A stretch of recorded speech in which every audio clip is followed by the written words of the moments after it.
Hello all. तो मैं basically PYQ series के कुछ क्वेश्चंस लेके आई हूँ from chapter chemical kinetics. Actual में जो पहला जो मेरा लास्ट प्लेलिस्ट में बनाई थी वो halo alkane hello Erin chapter से था। बट कुछ स्टूडेंट्स के स्पेशल रिक्वेस्ट पे ही मैं केमिकल काइनेटिक्स के क्वेश्चंस बना रही हूँ। और क्योंकि बच्चों का हैप्पी ईयरली आ रहा है, तो उसके हिसाब से मैं सारे चैप्टर्स के कुछ कुछ क्वेश्चंस अपलोड कर दूंगी। ओके, तो देखते हैं पहला क्वेश्चन क्या है आपका। In the Arrhenius equation, when log k is plotted against 1 upon t, a straight line is obtained whose, ये ऑप्शंस दे रखे हैं। 2024 में ही ये क्वेश्चन पूछा हुआ था। तो सबसे पहले समझते हैं कि ये जो Arrhenius इक्वेशन है, मैं सिर्फ ए आर डॉट लिख रही हूँ, this is what Arrhenius equation only. तो Arrhenius ने क्या बताया था? He was a Swedish chemist, so he explained the dependence of the dependence of reaction the dependence of reaction rate the dependence of reaction rate on temperature। Reaction के rate का temperature के ऊपर क्या dependency है, वो कौन explain किए थे? आपके आरेनियस ने एक्सप्लेन किया था। ठीक है, तो आरेनियस ने बेसिकली एक इक्वेशन प्रोवाइड किया था। तो इक्वेशन क्या था? वो इक्वेशन जो था वो इक्वेशन था relationship between the rate constant, इसके बीच में रिलेशन था between rate constant that is k of a reaction and the temperature. K और टी के बीच में क्या रिलेशन था, वही चीज उन्होंने अपने इक्वेशन पे ही, उसी के बेसिस पे ही अपना इक्वेशन उन्होंने दिया था। तो क्या था इक्वेशन? इनके बीच का relation. So that equation was k is equal to A into में e to the power minus E A upon R T. यहाँ पे थोड़ा सा मैं के के बारे में बता देती हूँ आपको। तो जो के है, के को क्या बोलते हैं? Rate constant. K is the rate constant, right. अब हमें पता है कि according to the rate law के हिसाब से अगर हम रेट लिखेंगे, so rate is equal to k into concentration upon n. So n can be anything, it can be any integer 0 1 2 3. So यहाँ से अगर मैं k फाइंड करूँ, so k is equal to rate upon concentration. और आपको सबको पता है रेट क्या है? रेट आपका होता है चेंज इन कंसंट्रेशन अपॉन में टाइम, राइट। आपका कंसंट्रेशन में कितना चेंज होता है with respect to the time, उसी को बोलते हैं rate of reaction. So rate is equal to, that means concentration upon time into concentration power n, which is further equal to, यहाँ पे मैं ऐसे लिख सकती हूँ इसको, concentration, इसका पावर कितना है? 1 है। अब ये ऊपर चला जाएगा तो 1 minus N and time inverse. अब इसको फर्दर अगर हम ओपन करके लिखे, कंसंट्रेशन का क्या लिखते हैं? Molarity, that is mole upon litre. तो mole inverse, mole litre inverse whole to the power 1 minus N. And time को अगर आप सेकंड भी लिख सकते हैं, मिनट भी लिख सकते हैं, आर भी लिख सकते हैं, सेकंड इनवर्स। ओके, तो ये एक जनरलाइज्ड आप बोल सकते हैं यूनिट है, जिसके हेल्प से आप के का जिसके हेल्प से आप चाहे कोई भी ऑर्डर हो, जीरो ऑर्डर है, फर्स्ट ऑर्डर है, सेकंड ऑर्डर है, किसी का भी यूनिट फाइंड कर सकते हैं। तो लेट्स से मान लेते हैं कि n इज इक्वल टू 0 है। तो n इज इक्वल टू 0 होने पे ये 1 माइनस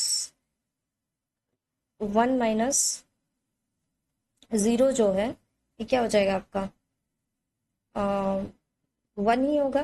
तो that means for a zero order reaction, जो के का आपका यूनिट होता है, that is mole litre inverse second inverse. अगर n इज इक्वल टू 1 होता तो फर्स्ट ऑर्डर रिएक्शन होता, एंड उसके लिए यूनिट क्या होता के का? ये 1 माइनस 1 हो जाता 0, मतलब ये टर्म पूरा खत्म हो जाएगा। 1 minus 1 is equal to 0, mole litre inverse whole to the power 0 is equal to 1। So only क्या बचेगा आपका? सेकेंड इनवर्स बचेगा, राइट। तो ऐसे आप फाइंड कर सकते हैं, तो इसको आप नोट डाउन कर सकते हैं। ठीक है, हमेशा ये जो जीरो ऑर्डर के लिए के का यूनिट क्या है, फर्स्ट ऑर्डर के लिए के का यूनिट क्या है, इसको याद रखने की कोई ज़रूरत नहीं है, आप इसी से फाइंड कर सकते हैं। ठीक है, तो अब देख देख लेते हैं थोड़ा सा आर्हेनियस इक्वेशन का। एक सेकेंड बस, इसको मैं इरेज कर दूं ताकि थोड़ा स्पेस क्रिएट हो जाएगा मेरे लिए।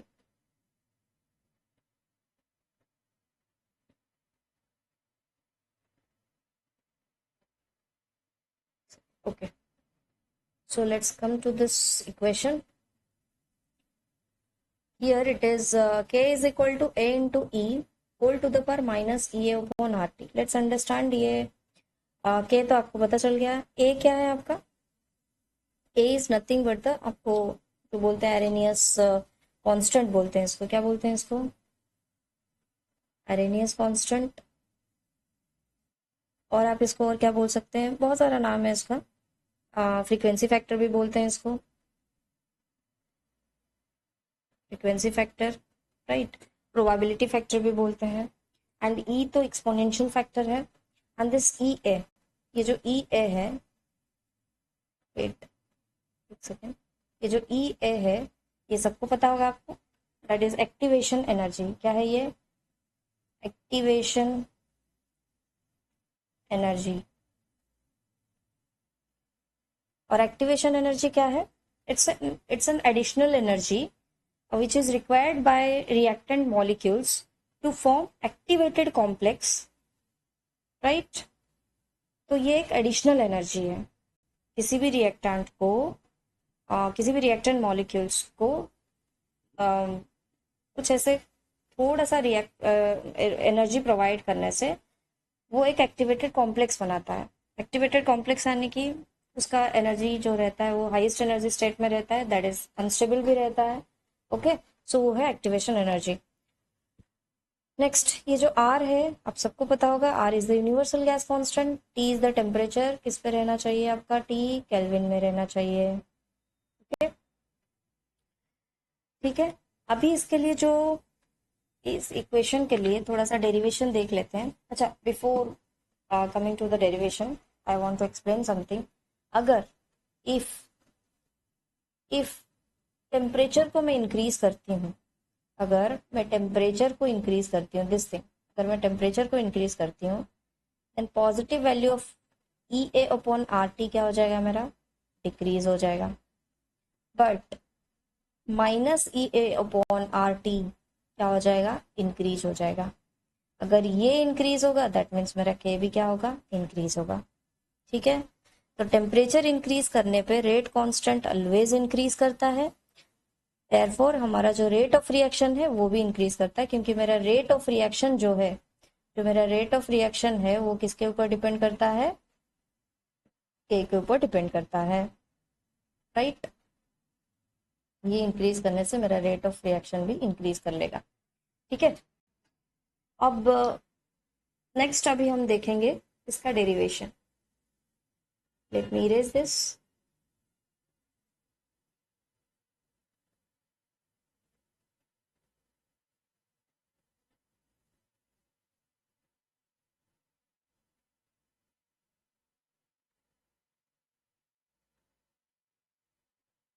ओके, और एक चीज़ है यहाँ पे, आप टेम्परेचर का कुछ वैल्यूज भी रख के देख सकते हैं, ये इंक्रीज होगा कि डिक्रीज होगा, क्या इफेक्ट है, आप वैल्यूज को ही रख के देख सकते हैं। ठीक है, तो आपको अच्छे से और क्लियरली समझ आ जाएगा। अच्छा, so what was the equation, it was k is equal to a into E to the power minus E A upon R T, this was the equation. Let's multiply both the side, natural log का multiplication करते हैं। So it will be ln के is equal to, और natural log K is equal to natural log A e to the power minus ea upon rt. This is what the thing. Then further क्या हो जाएगा, ये ln k is equal to, ln k is equal to, we can write it like ln a plus ln e to the power minus ea upon rt. आपने सबने log के जितने भी function है वो पढ़े होंगे। Next, ln k is equal to ln a, अच्छा ये पावर में है, तो पावर में है तो ये फ्रंट में आ जाएगा, राइट। तो इसको हम ऐसे लिख सकते हैं minus E A upon R T into ln e. This value of this natural ln e is 1। तो हम इसको कैसे रिप्रेजेंट करेंगे? So now it is ln के is equal to ln A minus E A upon R T, right.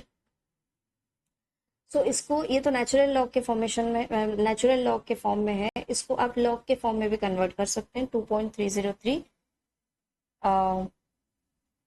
मतलब अगर multiply कर लेंगे तो it will convert it into log, log form में कन्वर्ट हो जाएगा। सो इसको मैं कन्वर्ट कर लेती हूँ, that is 2.303 log base 10k which is equal to 2.303 log base 10a minus e upon rt whole divided by, wait, एक second,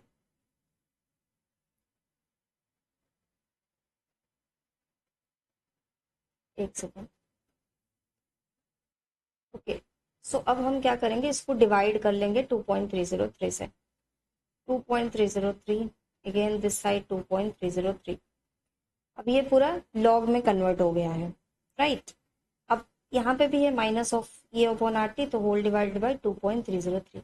जैसे ही मैंने डिवाइड कर लिया तुरंत ये 2.303 कैंसल आउट हो जाएगा। तो मेरे पास फाइनल जो इक्वेशन है क्या बना, that is log K which is equal to log A minus E A upon में, इसको हम ऐसे रिप्रेजेंट कर सकते हैं 2.303 R into 1/t। It can be like this. अच्छा, अगर इस चीज को हम ग्राफ में रिप्रेजेंट करेंगे, हमें पता है स्ट्रेट लाइन का graph that is y is equal to m x plus C.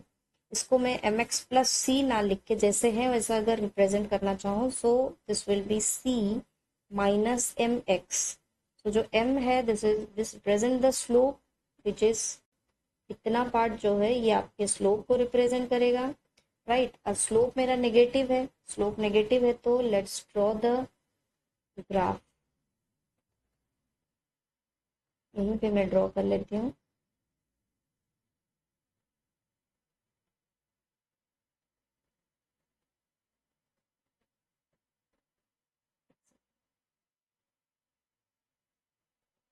Okay, so this is, so Y axis में मेरा लॉग के है एंड एक्स एक्सिस में मेरा दिस, एक्स एक्सिस में मेरा कौन है 1/t।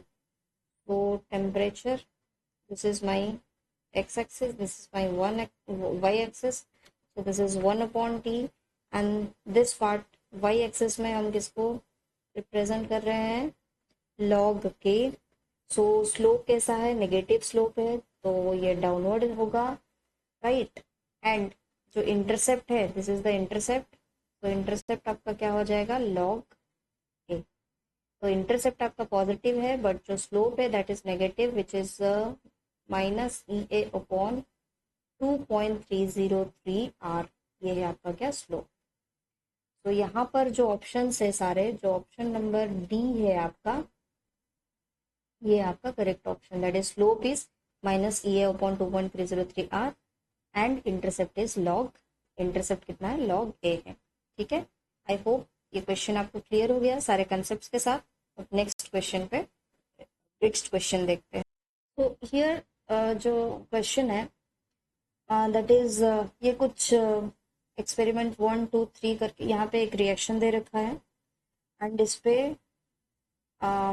रिएक्टेंट के कंसंट्रेशन वैल्यूज दे रखे हैं एंड इनिशियल रेट गिवन है, राइट। इस पे क्वेश्चन बेस्ड है, लाइक पहला जो है that is what is the order with respect to NO and Br2 in the reaction, then calculate the rate constant, then determine the rate of reaction when concentration of NO and Br2 are this, okay। so इसको solve करने से पहले कुछ जो यहाँ पे use होता है जो कंसेप्ट, वो पहले मैं आपको बता देती हूँ। तो पहले तो समझते हैं, एक है law of mass action, okay, एक है आपका क्या, लॉ ऑफ मास एक्शन। ये है क्या चीज? बेसिकली ये जो लॉ ऑफ मास एक्शन है, ये आपको बताता है कि जो आपका रेट ऑफ रिएक्शन है, जो आपका रेट ऑफ रिएक्शन है, that is directly proportional to the concentration of reactant, the concentration of reactant raised to the power, raised to the power their stoichiometric coefficient, okay. तो हम इस, और ये जो लॉ ऑफ मास एक्शन है, ये सिर्फ और सिर्फ वैलिड किसके लिए है? Valid only and only for elementary reaction. किसके लिए वैलिड है? एलिमेंट्री रिएक्शन के लिए वैलिड है, ठीक है। मतलब अगर ये कोई रिएक्शन अगर ले लेते हैं, let's say N1A plus N2B, it gives N3C plus N4D, right. If this is a reaction, तो रेट ऑफ रिएक्शन किसको डायरेक्टली प्रोपोर्शनल है? Concentration of reactant. So these two are the reactant, so that means rate is directly proportional to the, rate is directly proportional to concentration of A into concentration of B raised to the power क्या होना चाहिए? उसके stoichiometric coefficient like N1 and here in this case N2। तो ये सिर्फ और सिर्फ valid किसके लिए है? रिएक्शन कैसा होना चाहिए? एलिमेंट्री होना चाहिए। रिएक्शन कैसा होना चाहिए? एलिमेंट्री होना चाहिए, तभी जाके आप इसके stoichiometric coefficient के साथ पावर बना के लिख सकते हैं, ठीक है। अच्छा, ये जो प्रोपोर्शनलिटी साइन है, इसको कैसे रिमूव कर सकते हैं? Multiplication of k, that is rate constant N1 then B to the power N2, यही है, ओके। तो अब लॉ ऑफ मास एक्शन को ही फॉलो करता है आपका क्या? Rate law. क्या फॉलो करता है? Rate law. अब रेट लॉ जो है, ये एक्सपेरिमेंटली डिटरमाइंड है। कैसे डिटरमाइंड है? एक्सपेरिमेंटली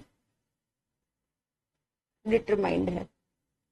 अब इसको हमें फाइंड करना पड़ेगा, ठीक है।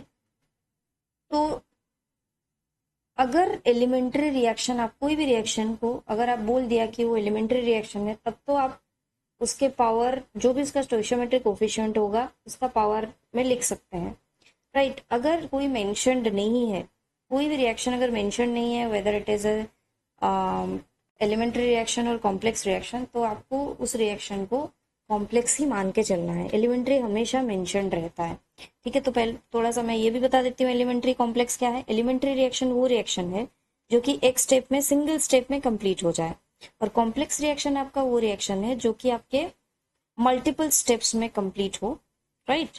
और कॉम्प्लेक्स रिएक्शन का each step is an elementary reaction, और जो कॉम्प्लेक्स रिएक्शन में जो स्लोएस्ट स्टेप होता है, वही आपका रेट डिटरमाइनिंग स्टेप होता है, दैट इज RDS, ठीक है। ओवरऑल रेट जो है उसी पे डिटरमाइन होता है, ठीक। अच्छा, नेक्स्ट, जो रेट लॉ के हिसाब से अगर हम रेट लिखना चाहें इसी सेम रिएक्शन का, अब मान लेते हैं कि ये रिएक्शन जो है मेरा, अब यहाँ पे कुछ मेंशन्ड नहीं है, लेट्स से अभी ये कुछ मेंशन नहीं है कि weather it is a complex और एलिमेंट्री, अगर मेंशन नहीं है, तो मैं इस चीज के लिए, सेम रिएक्शन के लिए मैं ऐसे लिखना सकती हूँ according to the rate law. Rate is equal to K into A to the power X and concentration of B to the power Y। ये X और Y क्या है? X order with respect to A and Y क्या है? Order with respect to B है, ठीक है। यहां तक क्लियर हो गया चीज़ है। अब आ गया एक कंसेप्ट ऑर्डर। अब समझते हैं ऑर्डर क्या है। एक सेकेंड, मैं थोड़ा इरेज कर लूँ।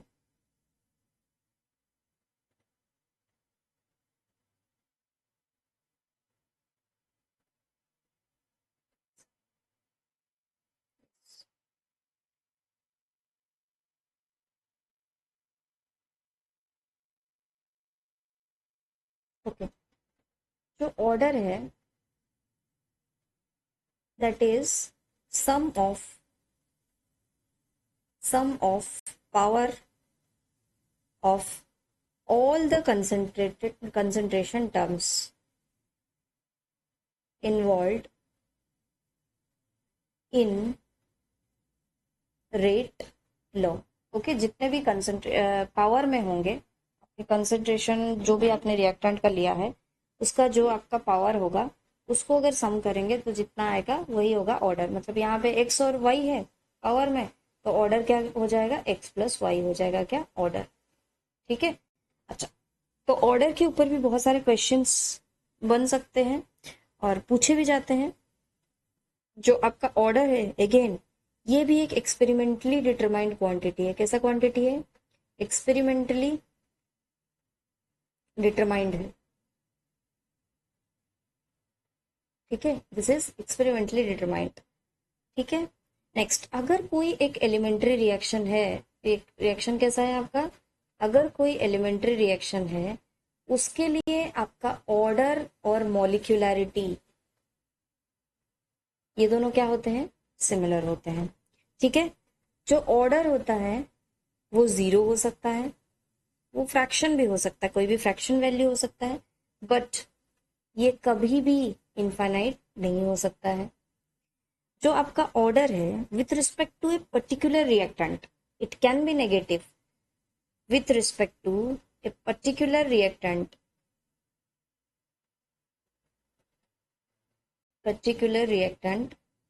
ये क्या हो सकता है आपका, नेगेटिव हो सकता है, बट ओवरऑल ऑर्डर जो है वो कभी भी नेगेटिव नहीं हो सकता है। ठीक है। दैट मीन्स, अगर मैं एग्जाम्पल से इसको समझाऊं, पर मान लेते हैं कि suppose rate is equal to k into a to the power 2 and b to the power -1. So for if this is -1, okay, so आपका यहाँ पे क्या दिया है, with respect to order with respect to particular reactant, जो आपका जैसे यहाँ पे बी का कंसेंट्रेशन ऑफ बी का पावर क्या है, -1 है, तो ये -1 हो सकता है, बट ओवरऑल ऑर्डर मतलब 2 plus -1 which is equal to 1, ये कभी नेगेटिव नहीं हो सकता। ठीक है। अगर यहाँ पे -2 होता और +1 होता तो आपका ये वैलिड नहीं होता, ऑर्डर कभी भी नेगेटिव नहीं हो सकता है। सो ये बहुत इंपॉर्टेंट पॉइंट है ऑर्डर के लिए। ठीक है, अभी आपको सब कुछ समझ आ गया है, तो अभी क्वेश्चन सॉल्व करते हैं। ठीक है, लेट्स सॉल्व द क्वेश्चन। एक सेकेंड। अच्छा, मेरे क्वेश्चन सॉल्व करने से पहले आप लोग खुद से सॉल्व कर सकते हैं। अगर आपको कंसेप्ट समझ आ गए हैं तो आप खुद से भी सॉल्व कर सकते हैं इन क्वेश्चंस को, राइट। तो ओके, अब यहाँ पे कुछ एक्सपेरिमेंट वाइज दिए हैं एंड यहाँ पर जो रिएक्शन सबसे पहले दिया है 2NO which is a gas plus Br2 and product में हमारे पास क्या है, NOBr, राइट। अब ये क्या है, हमारा reactant part and this is our product part. और जब भी हम रेट लॉ के हिसाब से रेट फाइंड करते हैं and we need only the reactant part, और रिएक्टेंट का ही हमें कंसंट्रेशन चाहिए। अच्छा, इस रिएक्शन में कहीं पे मेंशन तो है नहीं कि ये एलिमेंट्री है, तो मतलब हमें क्या मान के चलना है, इसको हमें कॉम्प्लेक्स रिएक्शन ही मान के चलना है। मतलब कॉम्प्लेक्स रिएक्शन है तो ऑर्डर क्या है, एक्सपेरिमेंटली डिटरमाइंड है, राइट। तो पहला क्वेश्चन पूछा है, what is the order with respect to NO and Br2 in the reaction. यानी कि अभी जो प्रीवियसली मैंने आपको समझाया था, x और y जहाँ पे थे वही पूछा है। ठीक है। So first write down the rate. Rate क्या होगा, rate is equal to k into concentration of NO, power में there will be NO 2 here, x and Br2, let's say here y. So x is order with respect to NO and y is order with respect to Br2, right.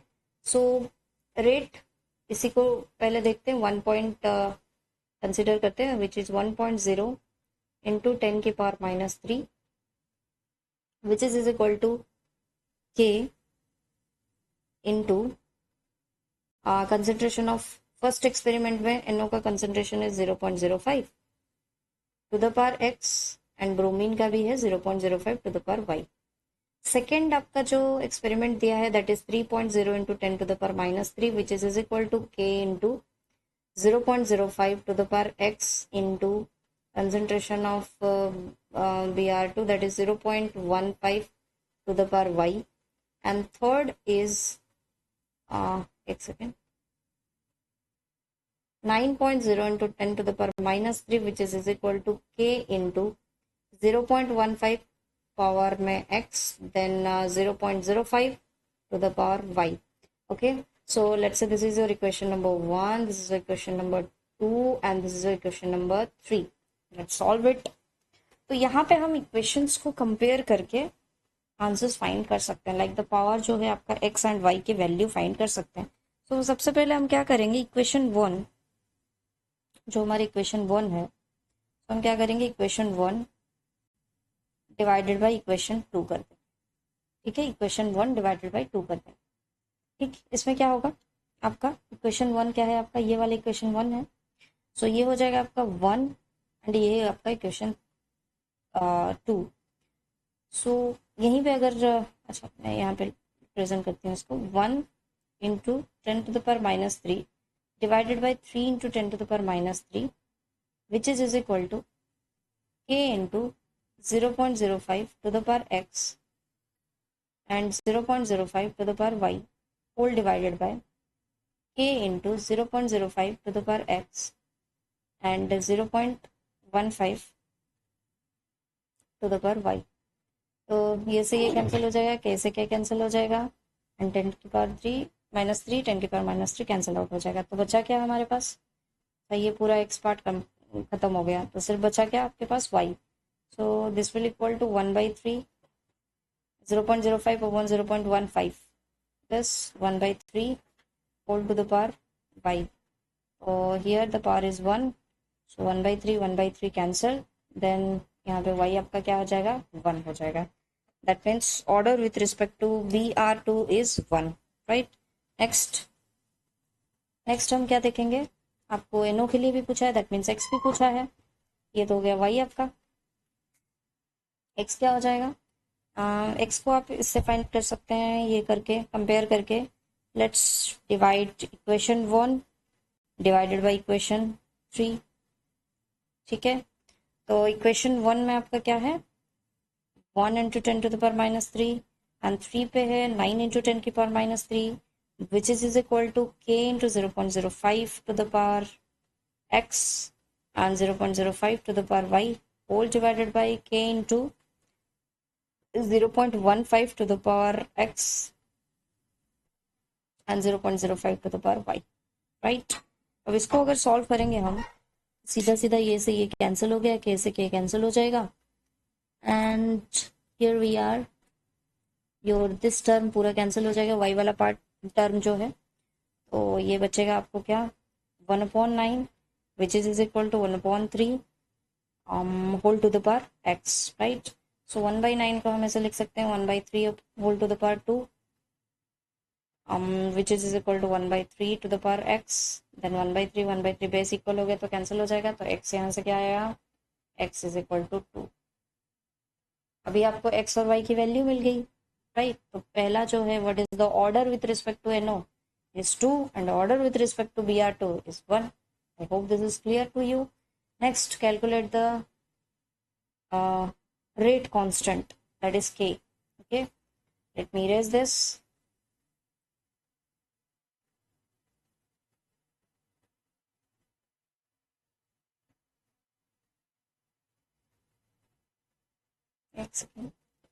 Okay. Okay, so this is calculate the rate constant k, right? So let's say the rate is equal to k into concentration, okay, and to the power जो भी उसका आ गया अभी xy, ठीक है ना, तो k is equal to rate is equal to rate, let's say experiment first का 1 into 10 to the power -3 which is equal to k into concentration of NO that is 0.05, power में x था, x की जगह पर हम क्या लिख सकते हैं, x इज इक्वल टू 2 आया था हमारा, एंड Br2 कंसंट्रेशन दिया है 0.05, पावर में हम लिख सकते हैं क्या 1। ओके, इसको अगर सॉल्व करने जाएं सो योर k क्या आ जाएगा आपका 1 into 10⁻³ whole divided by 0.05 into 0.05 into 0.05। Okay, इसको सॉल्व करने के बाद आपका आंसर आएगा 0.001 इंटू 0.000125। ओके, आप खुद भी सॉल्व कर सकते हैं without taking any help of आपका कैलकुलेटर। ठीक है, 0.000125। oops sorry, this is divide,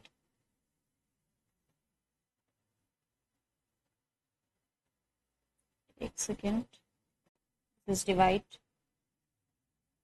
गलती से मल्टीप्लिकेशन लिख दिया मैंने, या this divide which is equal to, solve करने के बाद आपको क्या मिलेगा, k का वैल्यू मिलेगा 8। ठीक है, तो ये भी सॉल्व हो गया। नेक्स्ट जो लास्ट पार्ट पूछा है आपको, determine the rate of reaction when concentration of NO and Br2 is 0.4 molar and 0.2 molar. इसको क्या सॉल्व कर सकते हैं। ठीक है, रेट ऑफ रिएक्शन पता है आपको, rate is equal to k into concentration of NO whole to the power 2 and concentration of Br2 to the power 1. So let's solve over here. So this will be k आ गया आपका कितना 8, rate is equal to k into k is 8 into concentration NO का कितना दिया है आपको 0.4 दिया है, तो 0.4 to the power 2 into 0.2 to the power 1, nothing is there means only 0.2 you can write. So after solving it you will get 2.56 into 10 to the power minus 1. Okay, so this is the end of this question. Next question देखते हैं हम।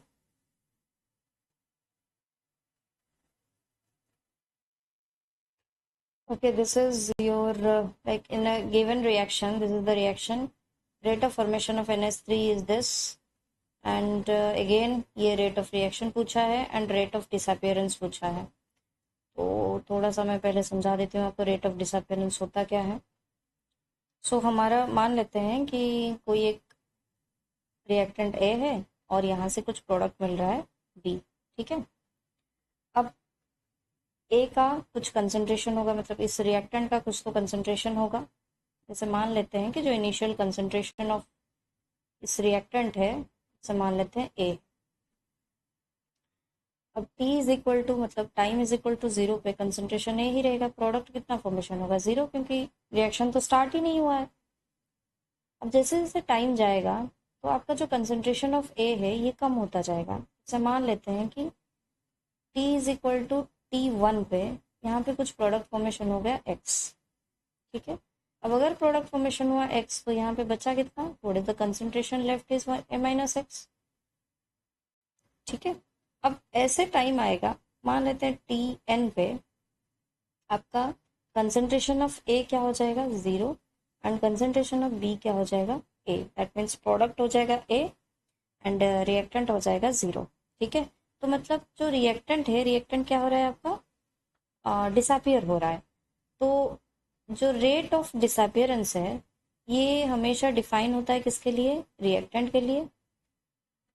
And जो आपका rate of एक दूसरा term है appearance, क्योंकि ये अपीयर हो रहा है, ये हमेशा डिफाइन होता है आपके प्रोडक्ट के लिए।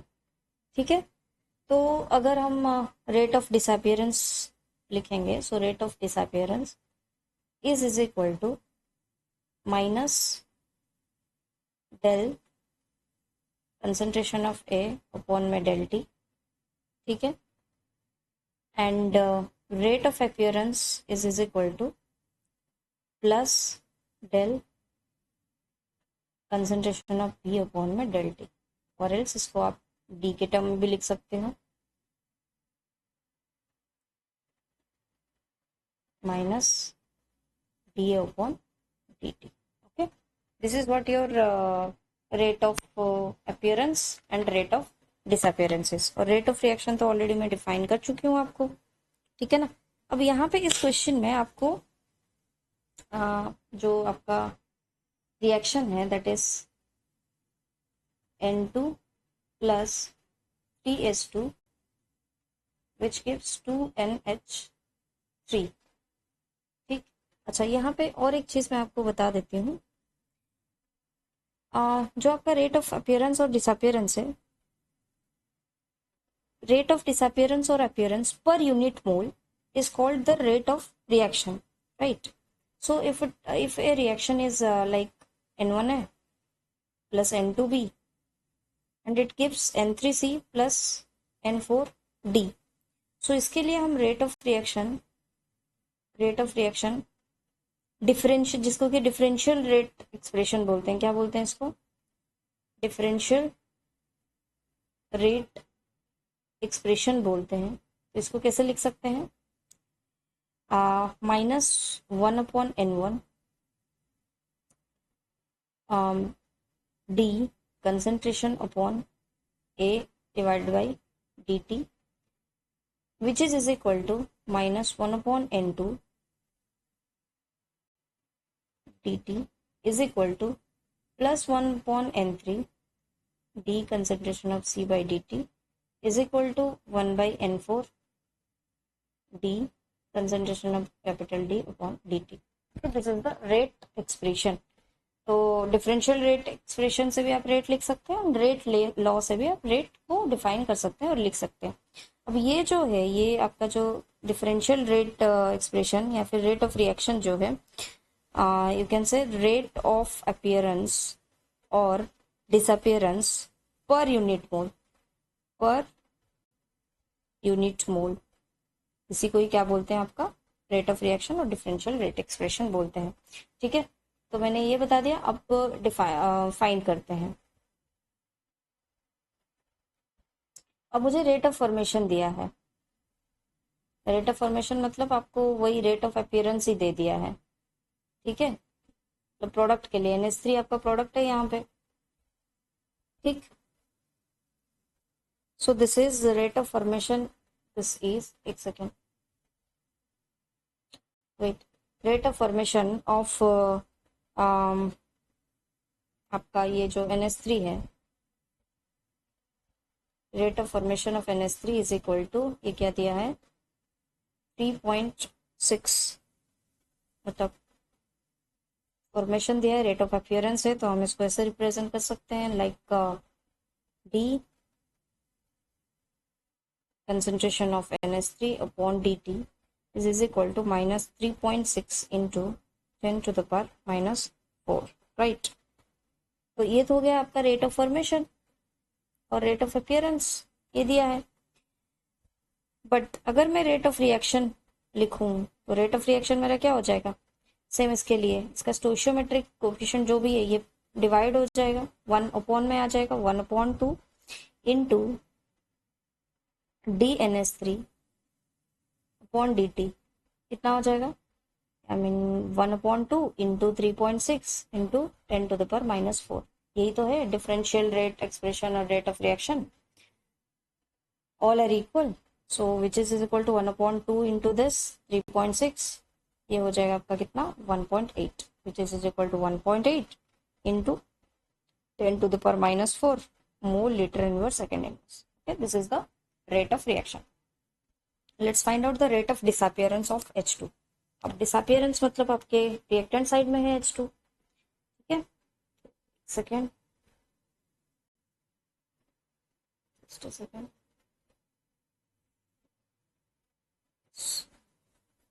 Yeah.